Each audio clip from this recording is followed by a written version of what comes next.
What do we want? Justice. What do we want? I speak today for the voiceless, those who not come out of prison to speak for themselves. I did everything an innocent man could possibly do. Everything that you love is taken away from you. I think the prosecutor has the greatest power of anybody in our society. He has the power of life and death. I was in prison for 21 years based on false allegations against me.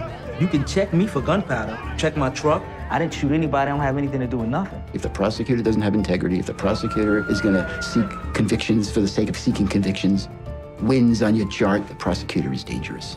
167, United States. The American criminal justice system enforces our laws and keeps watch over us. Is that person in the courtroom now? But who is watching the system? I'm Joe Berlinger, and I've used my camera for 20 years to knock down doors and pursue the truth. Our faith in the system. Now we're going inside the American criminal justice system. Any comments on the charges? From law enforcement to elected officials, the court system to corrections, to find out if justice is being served.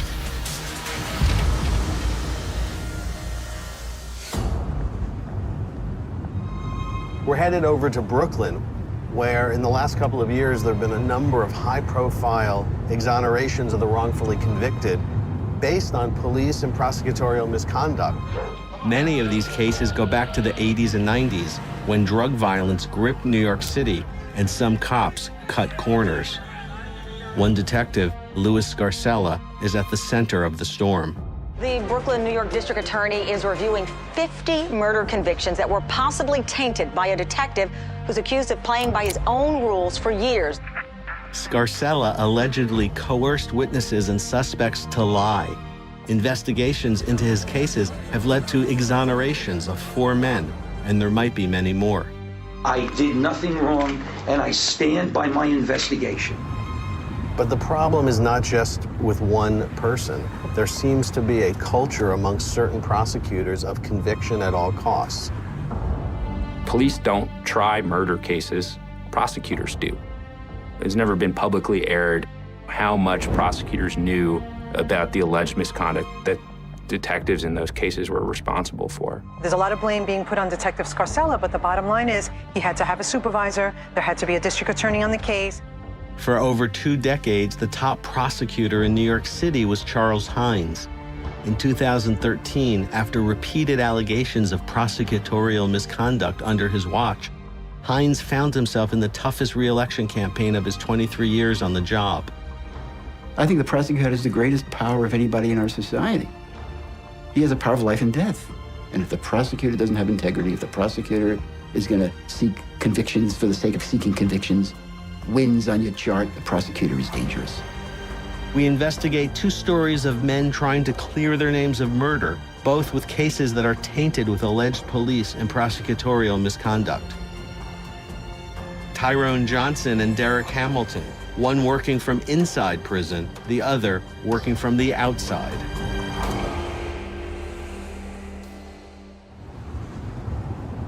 So we're headed out to New Haven, Connecticut, where we're going to meet Derek Hamilton. Derek was accused of a murder in Brooklyn in 1991. Problem is, he claims he was in New Haven at the time, and yet he spent 21 years in prison for a crime he claims he didn't commit. Derek's case is one of the cases handled by Detective Louis Scarcella that are under review by the Brooklyn District Attorney's Office. He's out on parole because the parole board is sympathetic to his claims of innocence, but he still needs to go through a legal procedure to clear his name. Hey, how you doing, man? Nice to meet you. How are you? You know, I appreciate you coming out, man, to the story. This is my son, Devon. Nice to meet you. How are you? My nephew, Carl. How you doing? Hey, man. How's it going? How you doing? You were only 6 when he went in, right? Yeah, I was very young, you know. Ironically, I was about that age, and when he came on, my son was about the same age. So you could imagine the type of emotional situations. You know, you got to think of the fact that, whatever he went through in school, I wasn't there. Every grade that he passed, any graduations that he went through, I was deprived of that. He was deprived of that. Yeah. How did you maintain your sanity? I'll tell you a story, right? There was a guy that used to bang on walls in the prison, and the walls would vibrate. It would sound like bombs dropping. And I used to say, look, man, what are you banging on these walls for? Stop the damn banging. And he says, you know what? This keeps my sanity, banging. You read law books, that's what keep your sanity. You keep reading the law books, I'm gonna keep banging. So I say, hey, well, could you knock it down a little bit? You know what I'm saying? Because you can't tell somebody what to do. So for me, fighting this case, reading law, understanding law kept my sanity. Only 25 years old in 1991, Derek Hamilton had a troubled history with the law. He had already served 6 years of a 32.5 to life sentence for manslaughter. He received an early release under a plea agreement and was starting a new life in New Haven, Connecticut. He had taken some money left to him from his father to buy a hair salon. That January, a man Hamilton knew named Nathaniel Cash was shot and killed in Hamilton's former Brooklyn neighborhood. Cash's body was found in front of the apartment building where he lived. The victim's girlfriend, Jules Smith, spoke to crime scene detective Louis Scarcella and his partner, Frank De Luisa. But because she was on parole at the time, Jules Smith told the officers her name was Karen Smith to protect herself. Detective De Luisa's notes clearly indicated that Karen Smith told him she had not seen the shooting. But when Smith was brought to the 79th Precinct and interviewed by Scarcella, her story changed. Now using her real name, Scarcella says Jules Smith told him that she saw the shooting and the shooter was Derek Hamilton. Hamilton was doing renovations in his hair salon in New Haven, Connecticut, when Detective Scarcella showed up looking for him. We was actually inside the establishment. We used to have stations, lined up right here.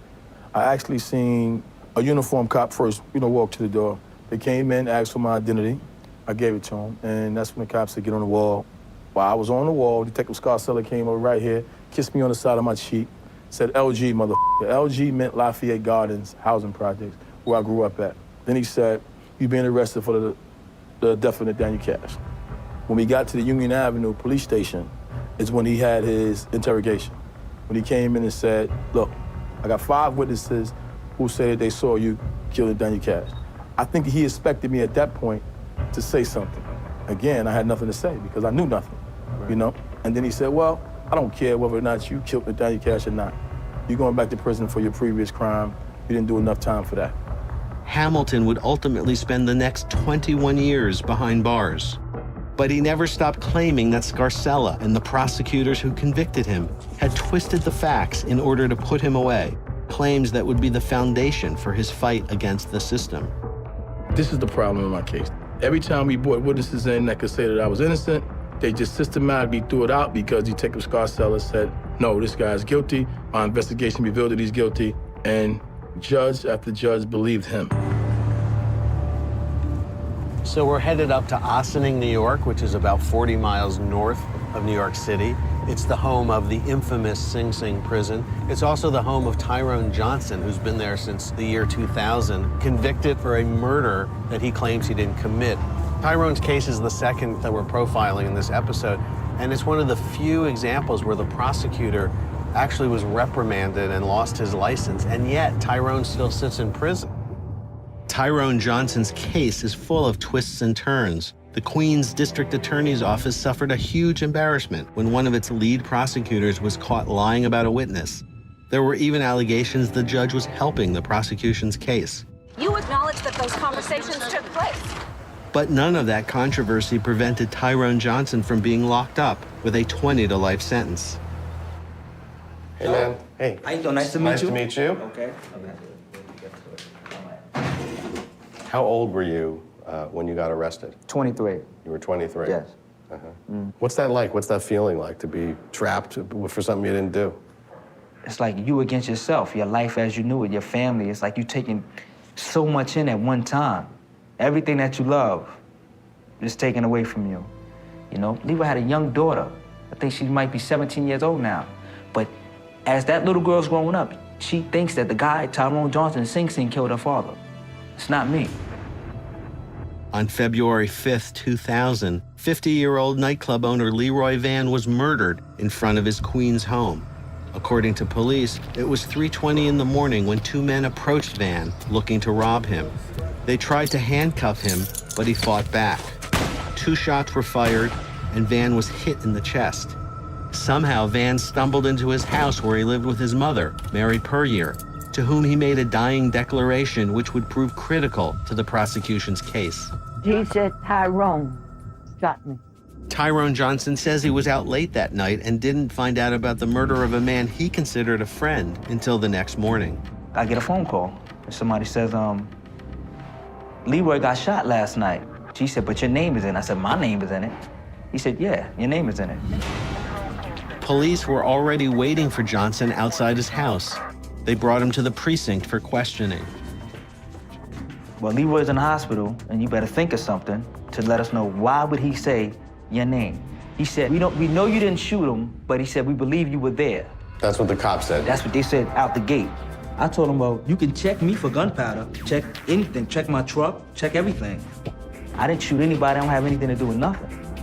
2 hours later, they come back. He said, Leroy just died. He said, so you better think of something to say.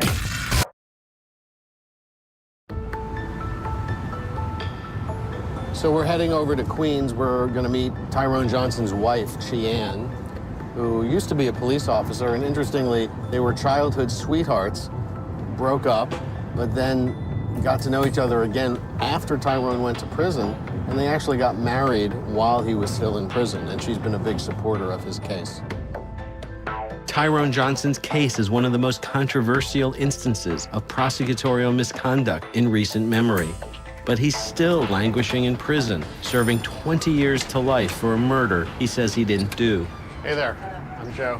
Nice to meet you. So tell me what he was like. He was a real gentleman. And he lived a few blocks from here. I live on the other side of Queens. So after school, he would take me home. What do you think Tyrone would be doing now if this never happened? Well, he was doing acting.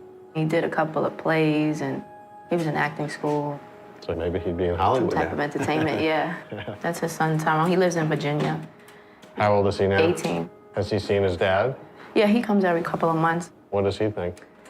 Yeah. I mean, he grew up with his dad in jail, right? Yeah, and you know, he's been told, you know, Tyrone's in jail for murder, so he assumes maybe he did it. But now he's older, so he's just hoping he gets out soon. Yeah. As the investigation began, all the police had to go on was Leroy Van's dying declaration, as told by his mother, Mary. He said, Tyrone shot me. 14 years later, we go to the crime scene where Leroy Van and his mother, Mary, lived in Jamaica, Queens. We meet with the current owner of the house, Keith Schell, who knew Leroy and his family closely until Mary died in 2004. That night, I got a call from Leroy's daughter telling me that they shot Daddy. And I said, I'll be right there. And this is where he got shot. And he crawled, well, he stumbled all the way up into the house, came into here. And this is where he collapsed. And Mary was in the bed. And that's where he told her that they shot him. This is not a stranger. This is a man that treated me like a son. This is a man that I looked up to. Leroy. Yeah. Like, he had like a lot of young guys coming in and out of his after hours club. So I kept the peace, you know. If you wanted to explain why... He would say my name? Yeah. He got into a dispute with some guys that I grew up with. I knew them. Leroy said that they were gambling the night before, and the guy said that he took some money from him. Leroy said that he didn't owe him nothing. And he told me, his last words to me was like, I've never been extorted, and I'm not gonna start now. He said, I don't owe them nothing. But I do believe that someone that he knows through me did that to him. And he was saying my name to identify who these people were. Tyrone claims that Leroy Van's dying declaration was Tyrone knows who shot me, but his mother misunderstood it as Tyrone shot me. It went from Tyrone knows about it to Tyrone shot me. Yeah. Just weeks into the investigation, the police get a break. Daniel Small, in custody for another crime, said that a guy known as Phantom confessed the murder to him. Daniel Small ID'd Tyrone Johnson in a photo lineup as being Phantom. Was that your nickname then? No. So he was just making it up? No, Phantom is somebody that I know. But yeah, this guy made this up.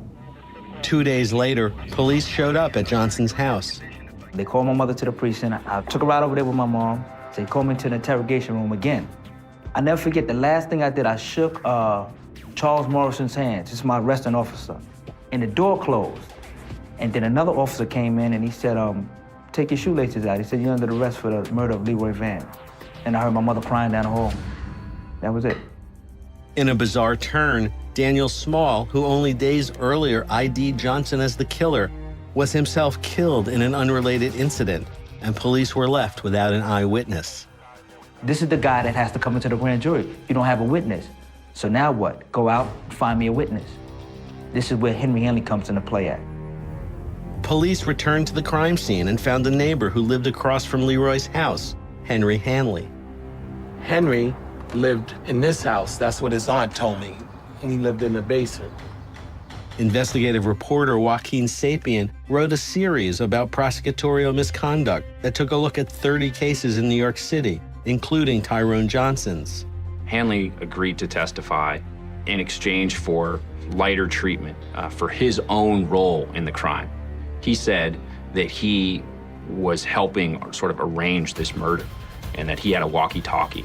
When Leroy arrived, he was going to radio them and tell them that he was there. The first time I seen Henry Hanley in my life was when he took the stand against me. He said he knew me for 2 years. He said that you guys knew each other. Yeah. And that you were part of a robbery plot together. Yeah, like I know he was supposed to alert me or something like that to tell me when Leroy was coming outside. And that's not true? No. I never met Henry Hanley a day in my life. The case was going to be chiefly based on Henry Hanley's testimony, according to the prosecutor, a guy named Claude Stewart, who was by then a veteran Queens district attorney. And he led the defense to believe that the main evidence against Tyrone would be the dying statements from Leroy Van and from Leroy Van's mother, coupled with the testimony from Henry Hanley. Prosecutor Claude Stewart waited until the day before the trial to share a critical piece of information with Johnson's lawyers, a police statement from Shanice Knight, Henry Hanley's aunt. Hanley lived in her basement. And what she told police sounds much different from what Henry Hanley says that he participated in. Shanice Knight told investigators that she saw a man who was significantly taller than Tyrone Johnson confront the victim, Leroy Van, minutes before the shooting. So Shanice saw a 6'2" guy eye to eye about with Leroy. 200. She said he weighed about 230 pounds. And how much did you weigh? 135. I'm like 160 now. And you're like 5'7". 5'7". Police showed Shanice Knight a photo lineup with Tyrone Johnson in it, but she could not identify anyone. Shanice Knight not only says that the description of the killer is much different than what Johnson looks like, but she also says that Henry Hanley was asleep in her basement at the time of the shooting. Johnson's lawyer wanted to call Shanice Knight to the stand, but he couldn't find her. They asked Claude Stewart for help finding her, but Claude said he couldn't find her either. The judge, Jamie Rios, also asked Prosecutor Stewart if he knew the whereabouts of Shanice Knight. Again, Prosecutor Stewart said he did not know. So my lawyer, Alan Brenner, asked for more time. He said, we need time to find this witness. Judge Rios said, we're gonna proceed. Justice Rios knew how important Shanice Knight was to me. But Prosecutor Claude Stewart did know where Knight was. He was lying to the court. So the trial proceeds without Shanice taking the stand, and Tyrone is convicted. Prosecutor Stewart had just committed one of the most common and potentially damaging forms of prosecutorial misconduct, the Brady violation. We refer to this evidence that is favorable to a defendant as Brady evidence. Bennett Gershman was an assistant DA in Manhattan and served with the special state prosecutor investigating judiciary corruption. The prosecutor isn't trying to win a football game. The prosecutor is not a partisan. The prosecutor is a minister of justice. So if the prosecutor has evidence that might be helpful to the defendant, the prosecutor has a constitutional obligation under due process, and one of the principal ethical obligations to disclose that evidence to the defense. And if the prosecutor doesn't do it, the evidence is subsequently located, the prosecutor case will be vacated. The prosecutor will lose that case.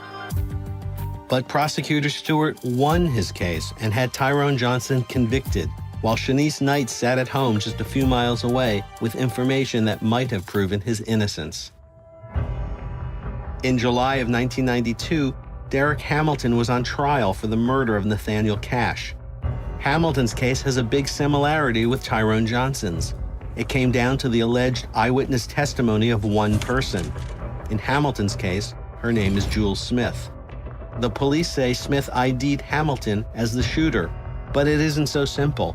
What the defense doesn't know is that Jules Smith is actually the same person as the woman who called herself Karen Smith at the crime scene and told Detective Frank De Luisa she didn't see the shooting. The fact that she gave two different names and two different versions of events would have raised serious red flags at trial about the reliability of her ID of Hamilton as the killer. Smith said, "You didn't do it," Yes. right? And then she went to the police station and said, "You did do it." Yes. So what transpired to make her change her testimony? I don't know what happened in the precinct because I wasn't there. All I can tell you is what they said happened. According to Jules Smith, she said that when she went to the precinct, they told her she was going to jail for Nathaniel Cash murder unless she said, "I committed the crime."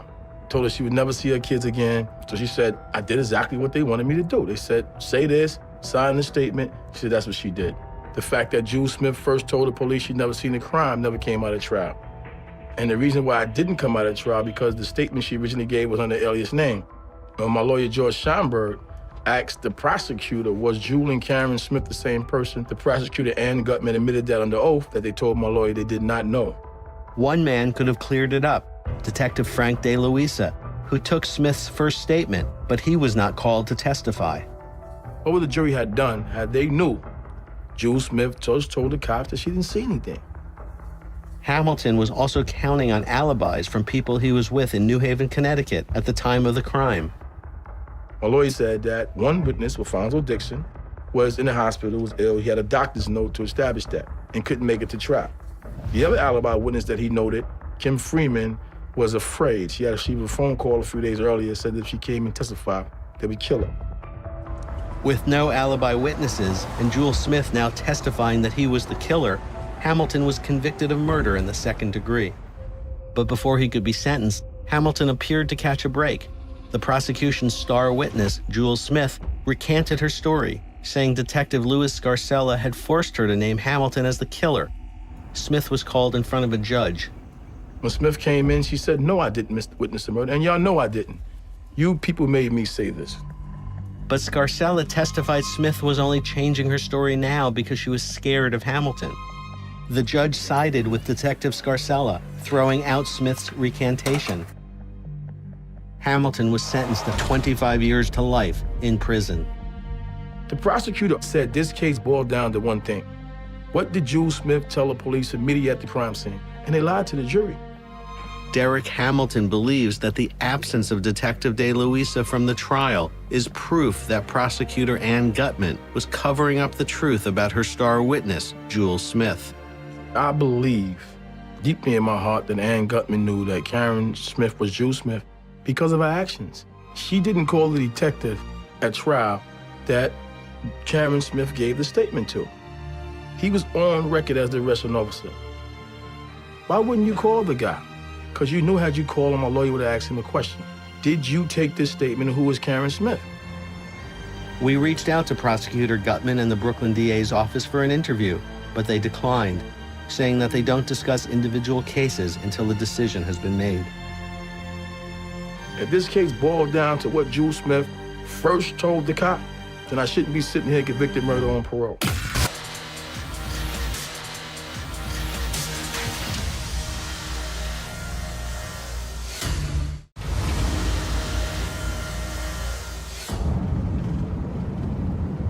You know, prosecutors have a very unique power to take away your personal liberty. And you want to believe that prosecutors always act with the intention of seeking the truth. But sometimes prosecutors are blinded by their desire to win, to convict at all costs, and that can lead to wrongful convictions.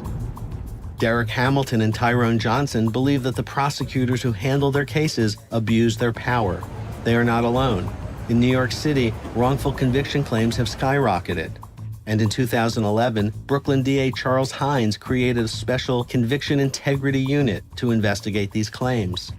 This is the criminal justice system. It involves human beings. And when it involves human beings, it's not going to be perfect.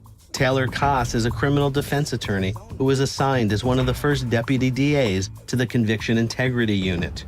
It's really easy for a newly elected district attorney to come in and say, I'm establishing a conviction integrity unit. But what Mr. Hines was doing was different. He had been serving for well over, for 20 years in Brooklyn. And he said, I acknowledge I might have made mistakes. And by I mean the hundreds and hundreds of ADAs who have worked for me. But critics were claiming that the new Conviction Integrity Unit was just a political move by Charles Hines to help his re-election bid as district attorney. A lot of observers in the New York criminal justice system viewed the Conviction Integrity Unit as a smokescreen, that in fact it wasn't leading to a huge amount of reform within that office. I don't believe that we should have innocent men being convicted for murders that they did not commit. Hines's opponent, Ken Thompson, campaigned on the wrongful conviction claims piling up on the DA's desk. It's the end of an era. Brooklyn District Attorney Charles Hines, who has been in office for more than 2 decades, loses in his bid to serve a 7th term. And in 2013, Thompson made history by becoming the first candidate to defeat an incumbent in over 100 years. He promised to speed up the wrongful conviction investigations tied to Detective Louis Scarcella and others. Parolee Derek Hamilton hopes that Thompson will keep his promise. For 2 decades, Derek Hamilton has been fighting to overturn his guilty verdict for the murder of Nathaniel Cash in Brooklyn. Hamilton says he was in Connecticut at the time of the murder. Tell me where we're headed. We going to the hotel first, where actually I was the night before the murder happened. The reason why a friend of ours by the name of Lee Marvin had a going-away party. The hotel is actually over here on the left, and that's where we had the party at, over here at the conference center on January 3rd. So you had plenty of alibi witnesses? Plenty of alibis, plenty of family and friends, people that actually were seeing Lee Marvin go away. It was that day that I met Kelly Turner. Kelly Turner is Derek Hamilton's strongest alibi witness. Turner was running a talent agency at the time of the murder and later became an admired New Haven police officer. At the time, Hamilton thought he could help Turner with her talent booking business in New York, where he had connections. So we agreed to meet the next morning, 11:15, 11 o'clock. Kelly came over to my room, picked me up, took me from here to the talent agency. I explained to her what I can possibly do for their company, gave her the contact information that I had. Cash had already been shot by the time you had that meeting. Well, actually, we was in the meeting when Cash was shot in Brooklyn. But some question Hamilton's story.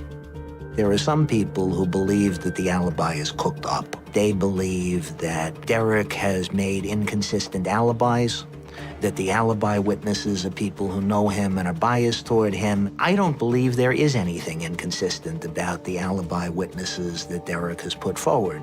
Jonathan Edelstein is Derek Hamilton's post-conviction attorney. I took a look at his file, and I was convinced of 2 things. First of all, that he was innocent. And second of all, that the way the courts had treated him made me sick, in terms of them not even being willing to hear his witnesses. And I decided I was going to try and get some help from Mr. Hamilton. A lot of people just can't wrap their heads around prosecutors withholding evidence or doing things that are not by the book. And for the most part, I think prosecutors, of course, care very much about the integrity of their jobs. But we've seen enough examples where some prosecutors don't play by the rules. But because of prosecutorial immunity, which is the doctrine that prevails in this country, prosecutors aren't held accountable.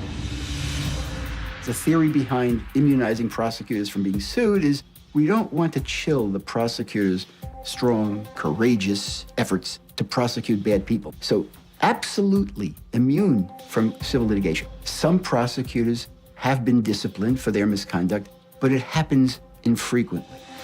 In Tyrone Johnson's case, prosecutor Claude Stewart had committed a serious violation by not telling the court he knew where a key witness was, and Johnson was convicted for the murder of Leroy Vann.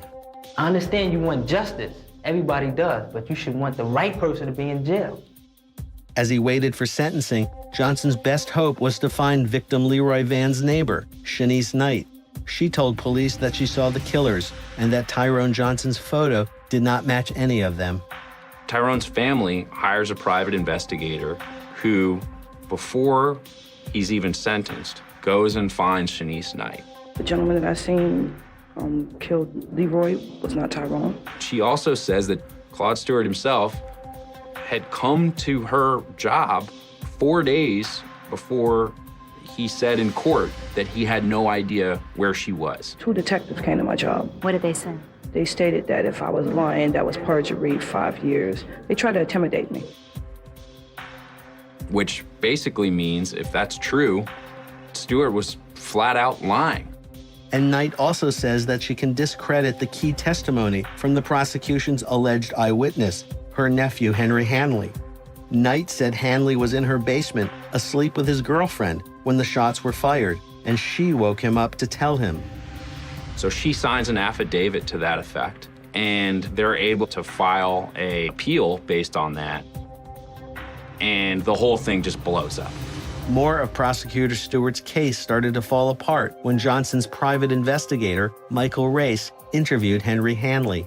First thing he says to me, he says, I was just waiting for this day for someone to come up and speak to me about this. Tells me the whole story. Hanley recanted his testimony, saying that after being arrested for a probation violation, detectives pressured him to identify Tyrone Johnson. Then Assistant District Attorney Stewart coached him to make sure his story matched the prosecution's. It wasn't the first time District Attorney Stewart had been accused of playing dirty. They find that 5 years before, he did something very similar in a different case. It didn't seem to have any impact. So that by the time Tyrone gets charged, he's working some of the biggest cases in the office.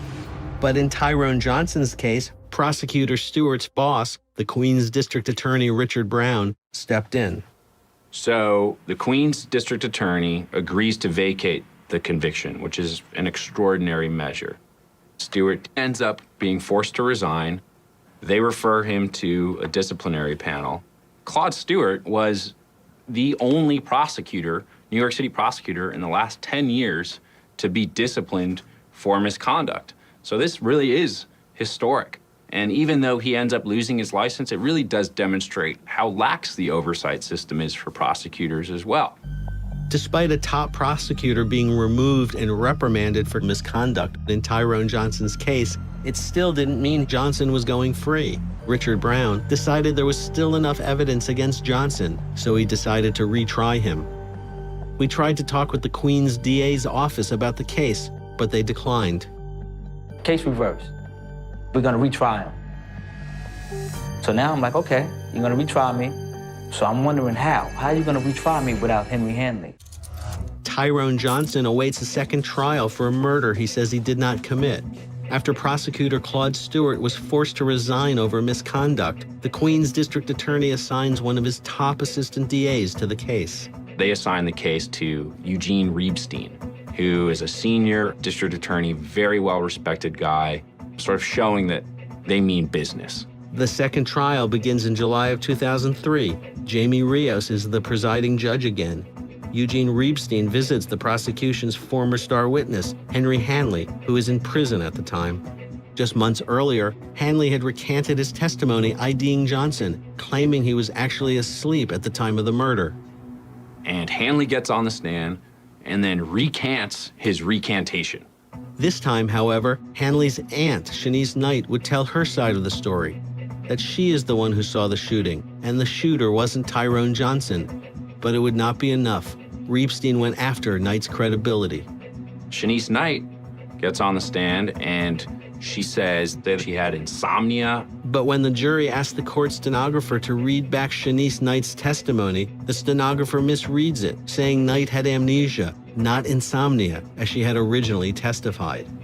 She misread the readback. So my lawyer objected to it, and they said, the court said that we're corrected. And the next note that came back was, we have the verdict. Ultimately, it's the testimony from Van's mother, once again, Mary Puryear, that seems to trump it all. He said Tyrone. Johnson was found guilty for a second time and sentenced to 20 years to life, but the case wasn't dead yet. The former law clerk for Judge Rios, Judith Memblatt, came forward with a shocking accusation. Memblatt said she overheard a secret conversation where Judge Rios coached Prosecutor Riebstein on how to handle problematic testimony from Henry Hanley. In coaching the prosecutor before the second trial, he destroyed any chance that Mr. Johnson had for a fair trial. Johnson's lawyers moved for yet another trial. At a hearing, Rios admitted to speaking to Riebstein, but claimed he couldn't remember the details. Judge Rios admitted having conversations with the DA's office, but denied discussing details of the Tyrone Johnson case. You acknowledge that those conversations took place. Despite the mounting controversy around the case, the verdict was upheld, and Tyrone began his 20-to-life prison sentence. I did everything an innocent man could possibly do. And, you know, things just don't happen. Like, Judith Memblatt's not a liar. Claude Stewart didn't get fired for no reason. Eugene Riebstein didn't have that meeting with Justice Rios for no reason. Justice Rios didn't get disciplined for no reason. I wouldn't be sitting here with you if I did it. Why does it stick out? Because it doesn't fit, because I'm the wrong person. Like Tyrone Johnson, Derek Hamilton was sitting in prison at his wit's end, claiming he too was the wrong man. Finally, in 2011, he caught a break.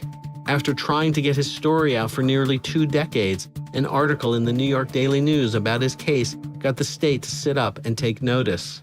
The New York State Parole Board is not the most liberal of parole boards, especially in cases where a defendant is convicted of murder and has been given a life sentence. But in this case, Jewel Smith wrote to the parole board saying that, you know, she was the sole witness against him. She doesn't believe that he did it. And they decided that there must be enough there that he shouldn't be in prison. After spending nearly 2 decades in prison, in December of 2011, Hamilton was released on parole. I was in Auburn Correctional Facility in upstate New York, and they had a church where the bells used to ring at certain times of day. And I used to always pray when the bells rang and say, God, just please. And when I heard that I was being released and the bells rung, I just thanked God that the ordeal was somewhat over. Hamilton may be out, but he has a tough road ahead to prove his innocence once and for all. He is still a convicted felon. The conviction has not been vacated. It's not been dismissed. We have not cleared his name yet. Despite being out of jail for 3 years, Hamilton's still grappling with the transition to everyday life on the outside.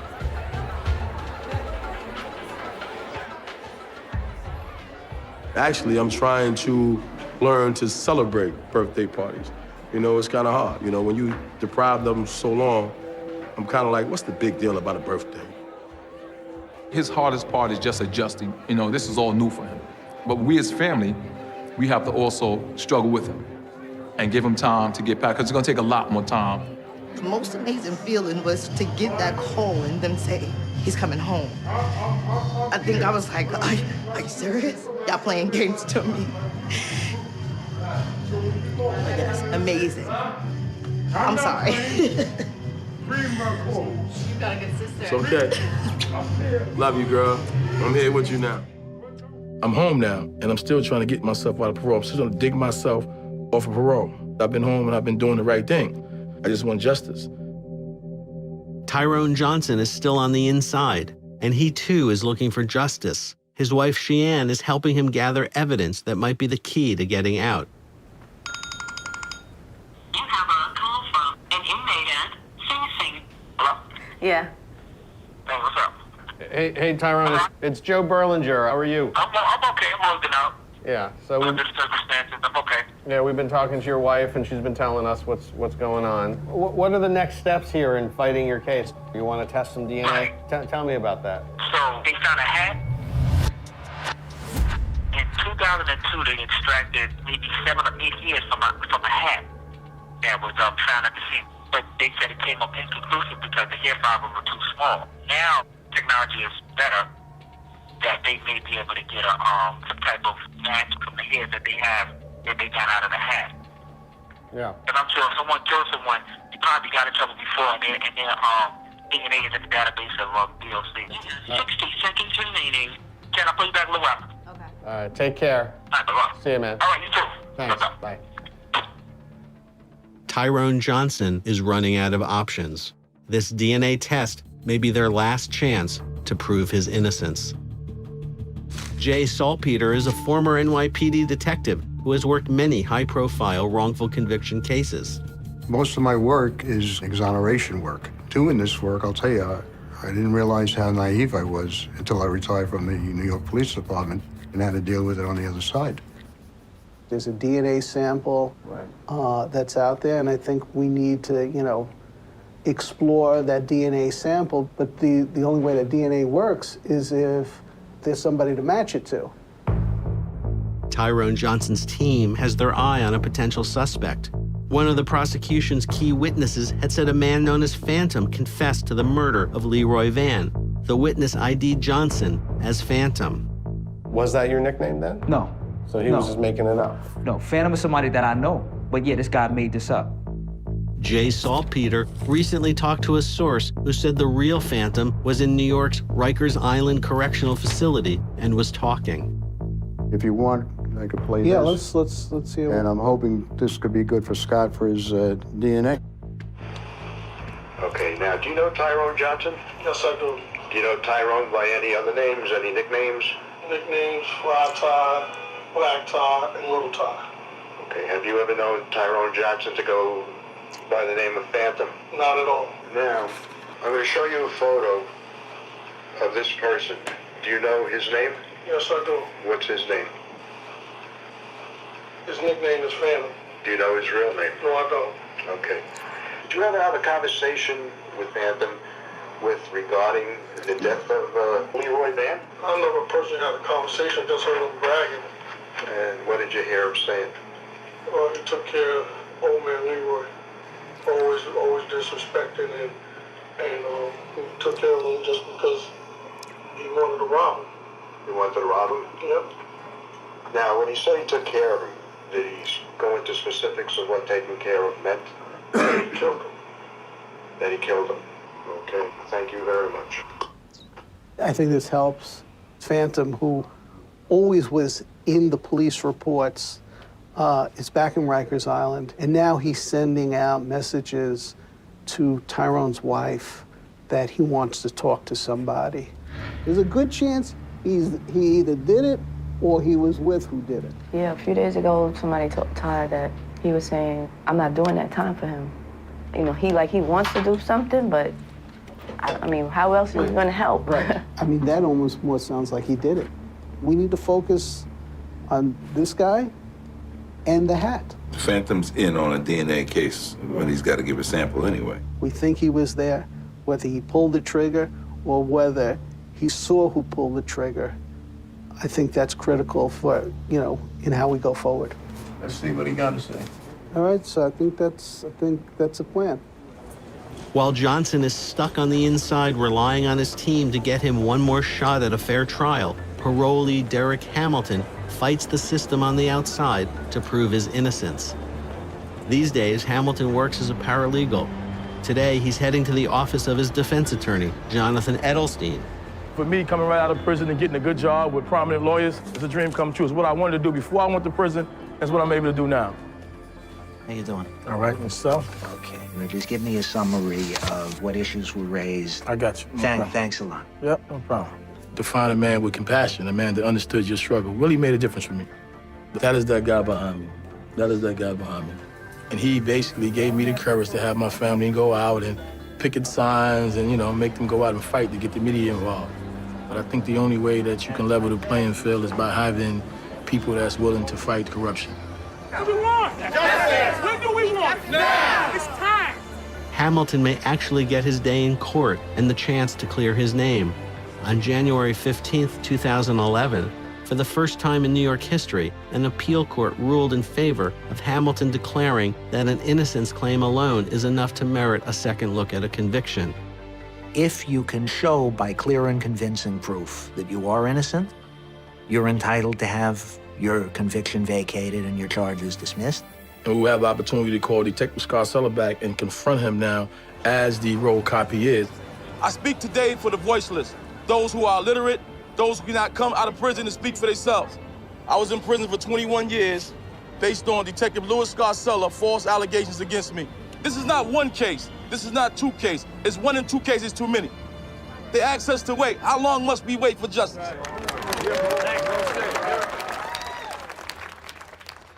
What do you want people to know about your case? I would never, ever admit to a crime that I didn't do, and at the same time, that's my friend that I'm in prison for. And maybe if I don't get out, and maybe if this could stop my son or your son or anybody else's kid from going through this, so be it. My life meant something. Maybe someone else will profit from it. Prosecutors possess a huge amount of power. When they abuse that power, there's no one out there holding them accountable. In my case, it seemed to me as if the political machine of keeping me in jail, the judge, the prosecutors, and, was all working together. The professional disciplinary mechanism against prosecutors is a scandal. It's a paper tiger. Prosecutors don't get disciplined. Ironically, in some of these offices where the prosecutor is tough, hard-nosed, and violates rules, the prosecutor gets promoted. If you're innocent of a crime, call your lawyer. Don't never open your mouth for anything, because what they're gonna do is they're gonna make a story around what you said just to prove you guilty. They don't care if it makes sense or not. This is my life now. I can't just walk away and act like this didn't happen. They made me into an advocate that I wasn't once. I am an advocate for the wrongfully convicted now. That's who I am.